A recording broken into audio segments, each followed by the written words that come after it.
भगवान शंकर के पूर्ण रूप काल भैरव एक बार सुमेरु पर्वत पर बैठे हुए ब्रह्मा जी के पास जाकर देवताओं ने उनसे अविनाशी तत्व बताने का अनुरोध किया। शिव जी की माया से मोहित ब्रह्मा जी उस तत्व को न जानते हुए भी इस प्रकार कहने लगे, मैं ही इस संसार को उत्पन्न करने वाला स्वयंभू अजन्मा एकमात्र ईश्वर अनादि भक्ति ब्रह्म घोर निरंजन आत्मा हूँ।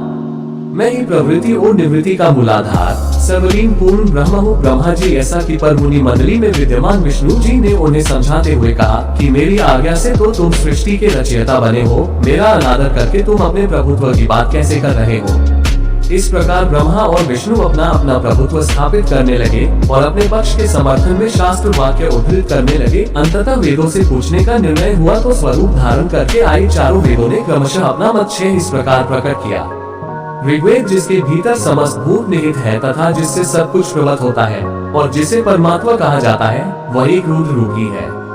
यजुर्वेद जिसके द्वारा हम वेद भी प्रमाणित होते हैं तथा जो ईश्वर के संपूर्ण यज्ञों तथा योगों से भजन किया जाता है, सबका दृष्टा वह एक शिव ही है। सामवेद जो समस्त संसारी जनों को भरमाता है, जिसे योगी जन ढूंढते हैं और जिसकी भांति से सारा संसार प्रकाशित होता है, वे एक त्रयंबक शिव जी ही है।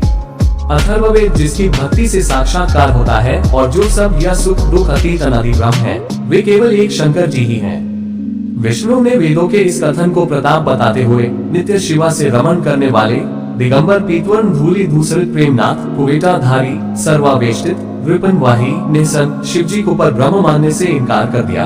ब्रह्मा विष्णु विवाद को सुनकर ओंकार ने शिव जी की ज्योति नित्य और सनातन पर ब्रह्म बताया, परंतु फिर भी शिव माया से मोहित ब्रह्मा विष्णु की बुद्धि नहीं बदली। उस समय उन दोनों के मध्य आदि अंत रहित एक ऐसी विशाल ज्योति प्रकट हुई कि उससे ब्रह्मा का पंचम सिर जलने लगा। इतने में त्रिशूलधारी नील लोहित शिव वहाँ प्रकट हुए तो अज्ञानतावश ब्रह्मा उन्हें अपना पुत्र समझकर अपनी शरण में आने को कहने लगे। ब्रह्मा की संपूर्ण बातें सुनकर शिव जी अत्यंत क्रुद्ध हुए और उन्होंने तत्काल भैरव को प्रकट कर उससे ब्रह्मा पर शासन करने का आदेश दिया। आज्ञा का पालन करते हुए भैरव ने अपनी बाईं उंगली के नखाग्र से ब्रह्मा जी का पंचम सिर काट डाला। भैरवी ब्रह्मा शतरुद्री का पाठ करते हुए शिव जी के शरण हुए। ब्रह्मा और विष्णु दोनों को सत्य की प्रतीति हो गई और वे दोनों शिव जी की महिमा का गान करने लगे। ये देखकर शिव जी शांत हुए और उन दोनों को अभयदान दिया।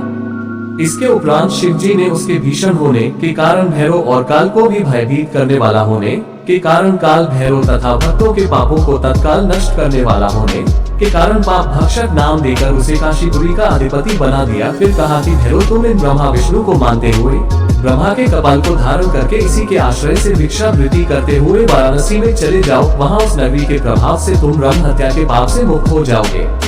शिव जी की आज्ञा से भैरव जी हाथ में कपाल लेकर ज्यों ही काशी की ओर चले, ब्रह्म हत्या उनके पीछे पीछे हो चली। विष्णु जी ने उनकी स्तुति करते हुए उनसे अपने को उनकी माया से मोहित न होने का वरदान मांगा। विष्णु जी ने ब्रह्म हत्या के भैरव जी के पीछा करने की माया पूछना चाही तो ब्रह्म हत्या ने बताया कि